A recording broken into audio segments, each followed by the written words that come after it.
भारत में प्रकाशित की प्रथम पत्रिका है। आपके द्वारा लगभग 16 पुस्तकों का संपादन और 70 शोध पत्रों का प्रकाशन आपके द्वारा किया गया है। आपको अनेक पुरस्कार प्राप्त हैं। मैं कुछ पुरस्कारों के आपके नाम लेना चाहता हूँ। आपको युवा राष्ट्रपति पुरस्कार प्राप्त है। आप महावीर पुरस्कार, युवा वाचस्पति पुरस्कार, अहिंसा इंटरनेशनल अवार्ड, ऐसे अनेक पुरस्कार आपको प्राप्त हैं। आपने हमारे जैन धर्म का अंतरराष्ट्रीय सम्मेलन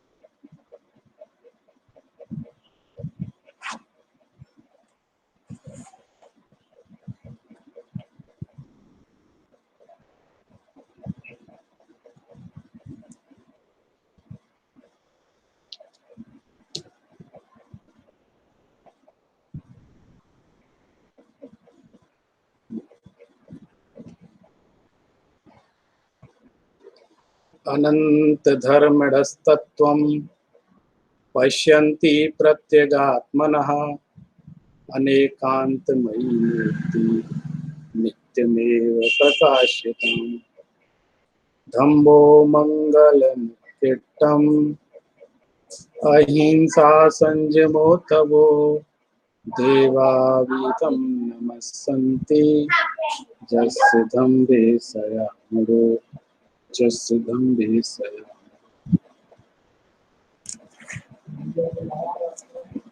आदरणीय आज के सत्र के अध्यक्ष महोदय, हमारे गुरुवर प्रोफेसर जिनेंद्र जैन जी, हमारे मुख्य अतिथि महोदय श्री सुरेश जी जैन IAS, जिनका आरंभ से ही मुझे आशीर्वाद प्राप्त रहा है, हमेशा उनका मार्गदर्शन प्राप्त होता रहा है। हमारे डॉक्टर लोकेश जी, सारस्वत वक्ता के रूप में आज अपना विशिष्ट वक्तव्य प्रदान करने वाले हमारे बड़े भाई आदरणीय डॉक्टर अरविंद जैन जी, श्री राजेंद्र जी, डॉक्टर सुमत जी, आज के इस सुंदर कार्यक्रम का मुख्य संयोजन करने वाली डॉक्टर मनीषा जी और इस सत्र का कुशल संचालन करने वाले डॉक्टर वीरचंद जी।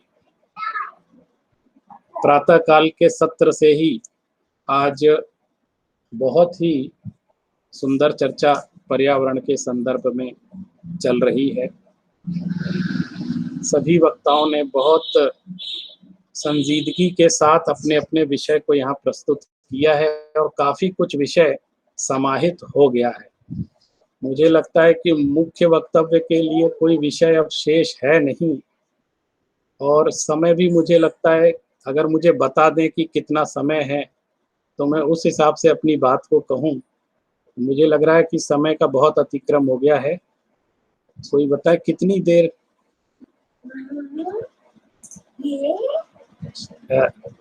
वो 15 मिनट कह सकते हैं ना बात को। ठीक है, ठीक है। आज हम लोगों को जो चिंतन करना है, जो तमाम चर्चाएं हमारी प्रातः काल से चल रही है, मैं थोड़ी अहिंसा की अनिवार्यता पर बल देना चाहता हूँ। प्रायः यह चिंतन विश्व के पटल पर भी चलता रहता है कि अहिंसा तो साधु सन्यासियों का काम है और अहिंसा से जरूरी नहीं है कि हम सभी समस्याओं के समाधान प्राप्त कर लें। ठीक है, मोक्ष वगैरह के लिए अहिंसा की आवश्यकता है और थोड़ी बहुत शांति के लिए जरूरी है, लेकिन हर चीज का समाधान अहिंसा से नहीं हो सकता। ऐसी भी एक धारणा बहुत जोरों से चल रही है, और खासकर पर्यावरण के संदर्भ में तो मैं ये निश्चित कहूंगा कि अहिंसा की भावना जब तक मन में नहीं होगी तब तक हम पर्यावरण संरक्षण के चिंतन को वो रूप नहीं दे सकते जैसा देना चाहिए। कारण ये है कि जितना भी कार्य यदि पर्यावरण के नष्ट होने के प्रति किया जा रहा है, उसके मूल में कहीं ना कहीं हिंसा का भाव छुपा हुआ, और जब तक वो हिंसा का भाव दूर नहीं हो जाता तब तक हम पर्यावरण की कल्पना नहीं कर सकते। जब भी पर्यावरण की चर्चा चलती है तो एक सहज ही वातावरण बन जाता है हर जगह पर कि हम पेड़ों के नाम गिनाने लग जाते हैं, पौधों के नाम गिनाने लग जाते हैं, फूल पत्तियों के बारे में बताने लग जाते हैं। तो एक पूरा वातावरण ये बना हुआ है कि पर्यावरण का अर्थ है पेड़, वृक्ष, फूल पत्तियां। मैं अभी जो चर्चाएं चली उससे थोड़ा सा जो मैं विचार करता हूं वो मैं बात आपसे कहना चाहता हूं, और आप इस बात पर अवश्य गंभीरता से विचार करेंगे कि हम वैचारिक स्तर पर भी पर्यावरण को सुधारें। मानसिक स्तर पर जो मानसिक प्रदूषण व्याप्त हो गया है संपूर्ण विश्व में, वो जब तक दूर नहीं होगा तब तक बाह्य जगत में विशुद्धि की कल्पना नहीं की जा सकती। मानसिक स्तर पर, दूसरा वाचिक स्तर पर। वाचिक स्तर पर भी प्रदूषण बहुत ज्यादा फैला। इन दो तत्वों की चर्चा मैं आपके सामने विशेष रूप से आज के इस शुभ अवसर पर करना चाहता हूं। पर्यावरण जैसे विश्व का विषय है, कोई अकेला हमारा आपका विषय नहीं है, विश्व की समस्या है, हम उसको झेल रहे हैं, ऑक्सीजन के लिए तरस रहे हैं, सब तरह की प्रधानता दिखाई दे रही है। लेकिन मैं आपसे एक बात पूछना चाहता हूं, इस कली काल में जो चारों तरफ हम मौत का तांडव देख रहे हैं, अपने सामने मरते हुए जीवों को देख रहे हैं, इसके बाद भी लोगों ने क्या काला बाजारी से बाज आए? क्या किसी ने गरीबों को सस्ते में दवाइयां दी? क्या ऐसे लोग नहीं थे जिन्होंने बिना काम की चीजों, माने ऐसे काम की चीजों को बिना काम का अपने घर में रख लिया ताकि दूसरों को उपलब्ध ना हो, मुझे काम आए? ऐसे समय में क्या लोगों ने अनावश्यक रूप से पैसे का अर्जन नहीं किया? ऐसे समय में भी क्या चिकित्सकों ने अनावश्यक धन नहीं कमाया? लोगों को क्या परेशान नहीं किया? इतना सब परिदृश्य होते हुए भी आपके अखबार रंगे हुए हैं। लोगों ने पूरे आपदा में अवसर की तलाश की है और भरपूर कमाई भी की है। सामने तड़फता हुआ देख रहे हैं, लेकिन वो ये सोचते थे ये मुझे नहीं हो सकता, मैं तो जीवित रहूं, और दुनिया मर रही है, मुझे उससे पैसे की कमाई कर। इससे क्या पता चलता है कि हम अपनी मानसिक स्थिति नहीं सुधार पाए। देखिए, परिस्थिति तो प्रकृति पैदा कर रही है, लेकिन मन स्थिति तो हमें सुधारनी है। अगर हम अपनी मन स्थिति को बैलेंस कर पाएंगे, मानसिक पर्यावरण सुधार पाएंगे, तभी हम परिस्थिति को सुधार सकते। अगर इतने लोगों ने बेईमानी नहीं की होती तो आज इतना बुरा तांडव नहीं होता जितना दिखाई दे रहा है। तो इस चीज पर भी चिंतन करने की आवश्यकता। हमारे आचार्यों ने बहुत महत्वपूर्ण बात अहिंसा के संदर्भ में कही है, जो आज के परिप्रेक्ष्य में मैं हमारे अनेक विद्यार्थी भी जुड़े हुए, उन सबको मैं ये बात बताना चाहता हूँ। आचार्य अमित गति ने श्रावकाचार में एक बहुत बढ़िया बात कही, प्राकृत साहित्य में भी बात मिलती है। आत्मबधो जीव बधस्तस्य च रक्षात्मनो भवति रक्षा, आत्मा नहीं हंतव्यस्तस्य वधस्तेन मोक्तव्यः। वो कहते हैं किसी भी जीव का वध करना आत्मवध है, जीव बधो अपबहो। अब आप किसी दूसरे को धोखा दे रहे हैं तो खुश हो रहे हैं, आप ये सोचिए दूसरे को नहीं, आप खुद को धोखा दे रहे हैं, आपके अंदर भी कर्म बंद हो रहा है, उसका परिणाम आपको भुगतना पड़े। लेकिन इस पर चिंतन नहीं है किसी का। जिस दिन ये चिंतन प्रारंभ हो गया कि दूसरे का वध करना दरअसल खुद का वध करना है, अपनी आत्मा को परेशान करना है, उस दिन व्यक्ति की समझ में आएगा। लेकिन इस तरफ चिंतन नहीं है। हम अगर पेड़ को नुकसान पहुंचा रहे हैं तो कोई ये नहीं सोचता कि हमको भी ये हम अपनी खुद की हत्या कर रहे हैं। पेड़ काटते समय ये फीलिंग नहीं आती है कि मेरा हाथ कट रहा है, और जिस दिन ये फीलिंग आएगी उस दिन हम वृक्षों को इस तरह से नहीं काटते। वर्तमान में एक महा आंदोलनकारी हमारे चिपको आंदोलन जिन्होंने बहुगुणा जी ने चलाया था, उनका देहांत हो गया, एक बार फिर से उनकी उस पर विमर्श हो गया। उस व्यक्ति ने वृक्षों के साथ आत्म साम्य स्थापित किया और चिपक कर खड़े हो गए पेड़ों के साथ कि तुम पहले मुझे काटो फिर मैं पेड़ को काटने दूं। इतना ज्यादा वृक्षों के साथ एकाकार किया, और उन्होंने ये आंदोलन पूरे विश्व के स्तर पर नहीं चलाया, अपने क्षेत्रीय स्तर पर जहां के वे निवासी उत्तराखंड वहां पर चलाया था। लेकिन विचार इतना मजबूत था कि ये चर्चा पूरे विश्व के मानचित्र पर होती है, पूरा विश्व का चिंतन जगत उस पर विमर्श करता है। क्यों? क्योंकि चीज महत्वपूर्ण थी। वो प्रक्रिया महत्वपूर्ण थी, वो चिंतन महत्वपूर्ण था, इसलिए वो बात। जिस दिन ये विचार प्रारंभ हो गया वैचारिक रूप से, अगर मैं क्रोध करता हूं किसी वस्तु पर, एक बहुत बड़े मनीषी ने एक बात कही है कि आप अगर क्रोध करते हैं, वो कहते हैं ठीक है, दूसरों की गलती की सजा खुद को देने का नाम क्रोध है। आप क्रोध करके क्या कर रहे हैं? आप खुद को सजा दे। लेकिन ये कभी विचार आता है मन में कि मैं खुद को सजा दे? और जिस दिन ये विचार आ जाएगा उस दिन व्यक्ति क्रोध करना छोड़ देगा, क्योंकि खुद को हानि नहीं पहुंचाना चाहता कोई भी, दूसरे को तो पहुंचाना चाहता है। और दूसरे को हानि पहुंचाने का अर्थ है हम डिस्टर्ब हों। एक बहुत बड़ी बात है, हमारा इको बैलेंस किस बात पर निर्भर करता है कि हम सब लोग एक साथ सह अस्तित्व को जी रहे हैं। अगर वृक्ष टूटेगा तो मैं भी टूटूंगा, एक जीव की हिंसा होगी तो मेरी भी हिंसा होगी, हम सब एक दूसरे से जुड़े हुए। जिस दिन ये बात हमारी समझ में आ जाएगी, हमने इस बात को स्वीकार नहीं किया तो आज उसका परिणाम भुगत रहे, और आगे और हो सकता है विभीषिका हमको भुगतनी पड़े, क्योंकि हम इस चीज की प्रक्रिया को कभी ध्यान में नहीं देते। तो आत्मा की साम्यता का सिद्धांत, और जैसा नीतिकारों ने कहा है, आत्मनः प्रतिकूलानि परेशान न समाचरेति, जो चीज तुम्हें खुद पसंद नहीं है उसका प्रयोग, वो व्यवहार तुम दूसरे के साथ क्यों करते हो?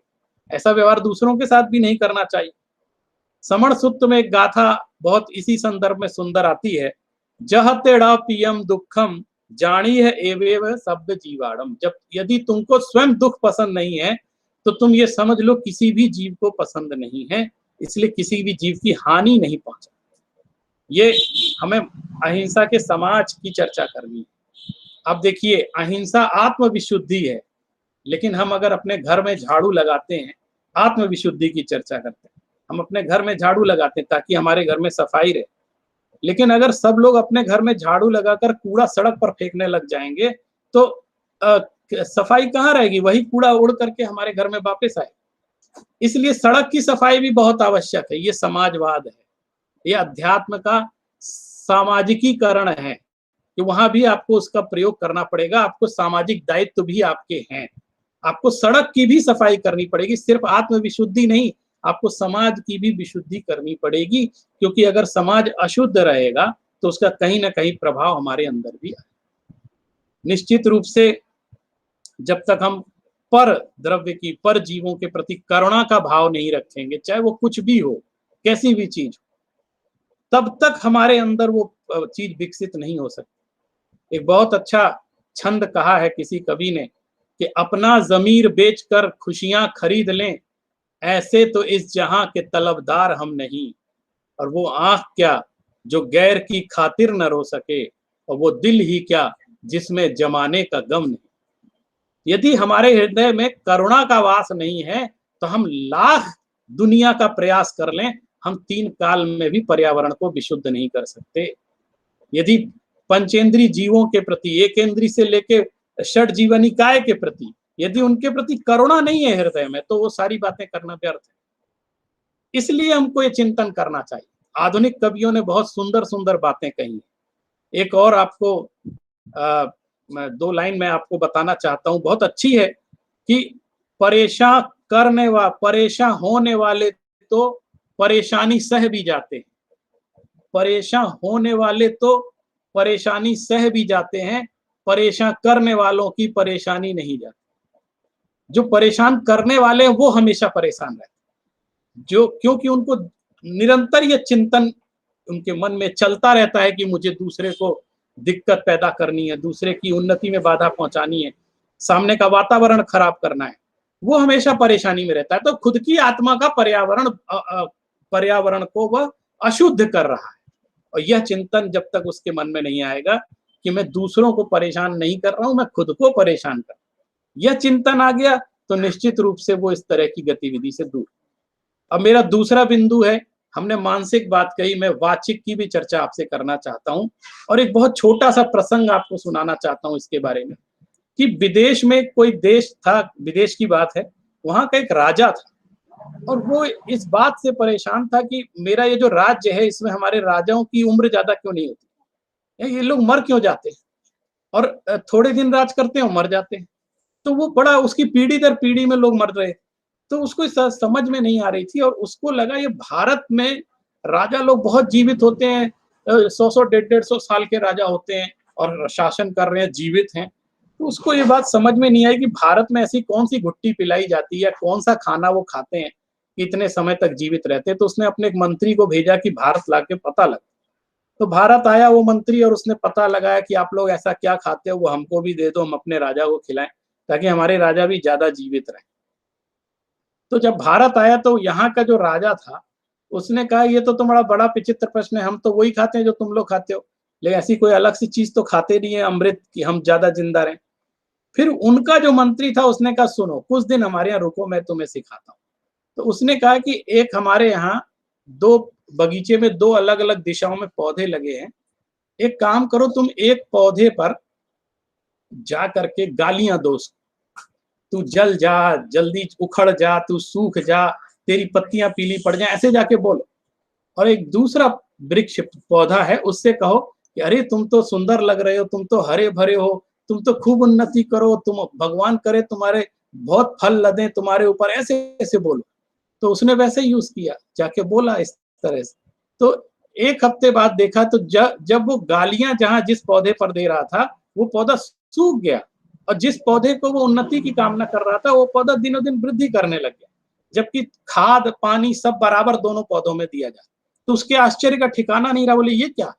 तो बोले देखो हम यही बात आपसे कहना चाहते हैं कि हमारा जो देश है, हमारी हम प्रजा की सेवा करते हैं, तो प्रजा इतने मंत्रों से हमें आनंदित करती है, हमारी प्रशंसा करती है, हमारे राजा शतायु हो, हमारे राजा की जय हो, ऐसे ऐसे बोलते हैं, इसलिए हम लोग ज्यादा दिन जीवित रहते।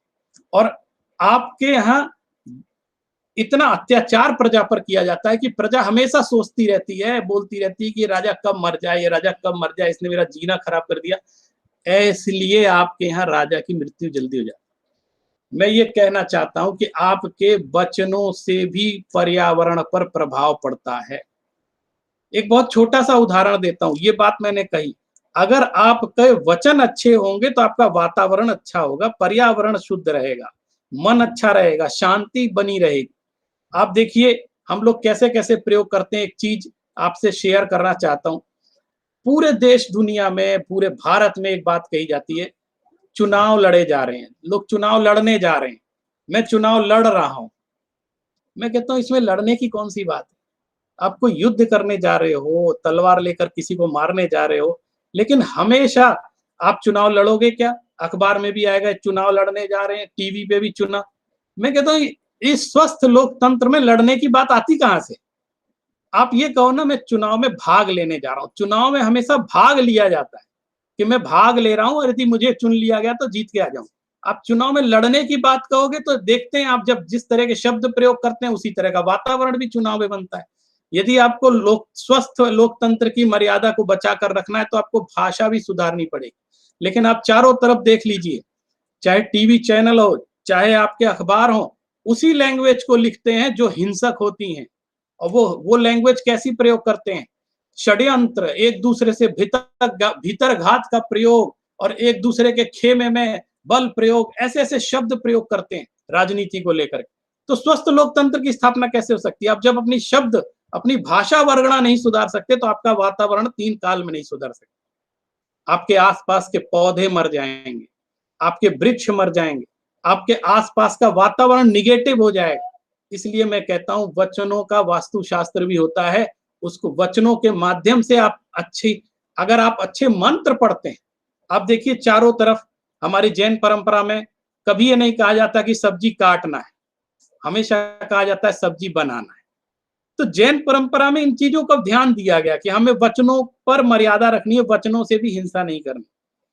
आप किसी अपाहिज व्यक्ति को लंगड़ा बोलेंगे तो नाराज हो जाएगा, लेकिन आप कहेंगे नहीं वो दिव्यांग है तो वो अच्छा माने। तो आप शब्द ही तो प्रयोग करने हैं, मीठा ही तो बोलना है। अगर आप अच्छा बोलेंगे तो वातावरण अच्छा रहेगा। इसी तरह आप देखो चारों तरफ प्रचुर मात्रा में गालियों का भंडार है, लोग मजाक में भी गालियां दे रहे हैं, हंसी में भी, गुस्से में भी। आप देखिए कितनी गालियों का प्रयोग होता है। इसके बाद यदि उन गालियों के कारण हम बीमार पड़ते हैं तो ये कोई समझता नहीं है कि हमने गलत वचनों का प्रयोग किया, हमारा वातावरण खराब हुआ, नेगेटिविटी बढ़ी और हमारा शरीर पर उसका असर हो। इन पर कोई विचार नहीं करता। तो मैं चाहता हूं पर्यावरण पर जब चिंतन चले तो इन चीजों पर भी विचार करना चाहिए। हमको इन बातों पर भी ध्यान देना चाहिए, और जब तक हम इन बातों पर ध्यान नहीं देंगे हम कंप्लीट थ्योरी नहीं बना पाएंगे पर्यावरण चिंतन। एक तरफा बात सोचते रह जाएंगे, पेड़ काटना है, पेड़ रोकना है, पेड़ को बनाना, इतने तक सीमित रहें। लेकिन हमको इसके आगे भी बहुत कुछ सोचना है, वो तो करना है, लेकिन उसके आगे भी बहुत सारी बातें करनी। देखिए, जब बोलना सीखने में कितने साल लगते हैं, 3-4 साल का बच्चा बोलने लगता है, 3-4 साल में बोलना सीख जाते हैं। लेकिन क्या बोलना है, कैसे बोलना है, कब बोलना है, ये सीखने में पूरा जीवन लग जाता है। इसकी प्रैक्टिस करनी पड़ती है, इससे शिक्षा ग्रहण करनी पड़ती है, गुरुओं के साथ बैठना पड़ता है, बड़ों से सीखना पड़ता है, तब जाके हम सीख पाते हैं कि हमको कैसे बोलना। और पूरे जीवन भर व्यक्ति को लग जाता है ये चीजें सीखने। तो वचनों का कितना महत्व है, मैंने आपको मानसिकता, वचनों की बातें कही, इस पर भी एक कवि ने बहुत सुंदर प्रसंग कहा है कि तुम्हारी शान घट जाती कि रुतबा घट गया होता, जो गुस्से में कहा तूने वही हंसकर कहा। आप अगर मुस्कुरा कर कोई बात कहते हैं तो उस चीज का अलग प्रभाव पड़ता है, उससे पर्यावरण विशुद्ध होता है, उससे वातावरण अच्छा बनता है। तो मैं मानता हूं कि यदि हम इन चीजों पर ध्यान देंगे, मैंने आप सभी की बातें जो आपने कही हैं उन सबको स्वीकारते हुए एडिशनल रूप से बात कही है कि ये भी, इसकी भी चिंतन की आवश्यकता है, इसकी भी चर्चा होनी चाहिए। हमारे आचार्यों ने इन सब चीजों पर भी विचार किया है। हमारी पूरी गुरु परंपरा और पूरी भारतीय परंपरा, चाहे वो श्रमण संस्कृति हो, चाहे वो वैदिक संस्कृति हो, इन चीजों पर विचार करती आई। अगर आप मंत्र बोलते हैं तो आपके ओंठों से ऐसा वाइब्रेशन उत्पन्न होता है, ओम बोलते हैं, अरहम बोलते हैं, तो उससे ऐसे वातावरण उत्पन्न होते हैं कि आसपास की नकारात्मक ऊर्जा दूर हो जाती है, सकारात्मकता में बदल जाती है। क्या इस तरह के पर्यावरण की आवश्यकता हमको नहीं है? क्या हम नहीं चाहते कि हमारा मानसिक स्तर सुधरे, मानसिक प्रदूषण दूर हो, वचनों का प्रदूषण दूर हो? ये सब दूर होंगे तो और चीजें अपने आप सुधरेंगी। मैं ये कहना चाहता हूं। आप सोचिए, एक पेड़ वृक्ष उखाड़ दिया, एक काट दिया, और दिल में इतनी सी भी तकलीफ नहीं हुई, तो ये हम कैसे उस चीज को, हम अकेले कानून के माध्यम से पर्यावरण की रक्षा नहीं कर सकते। और हमेशा धर्म और संस्कृति व्यक्ति की मानसिकता बदलने की बात करता है। वो कहता है परिस्थिति नहीं, मनस्थिति बदलो, क्योंकि परिस्थिति तुम्हारे हाथ में नहीं है, मनस्थिति तुम्हारे हाथ में है। और जिस दिन अध्यात्म के माध्यम से मनस्थिति बदलेगी, उस दिन पर्यावरण सर्वांगीण रूप से सुरक्षित होगा, मनुष्य जाति सुरक्षित रहेगी।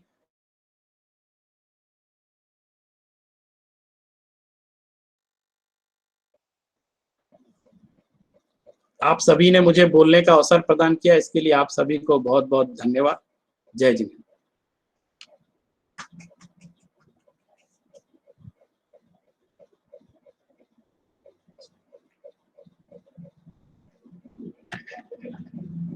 हाँ, हेलो, आवाज आ रही है?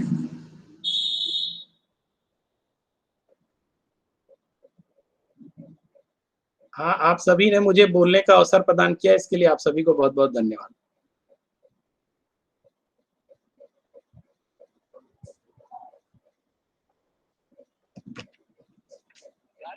बुरा न मान भाई, बुरा कहे, ऐसा भी कोई है अच्छा कहे जिसे। और आपने तो कह दिया कि किसी भी जीव का पद अपनी आत्मा का पद है। मतलब विचारों में यदि आपके अंदर में किसी के प्रति परिणाम खराब है तो किसी पर्यावरण, आपने किसी के बारे में गलत सोचना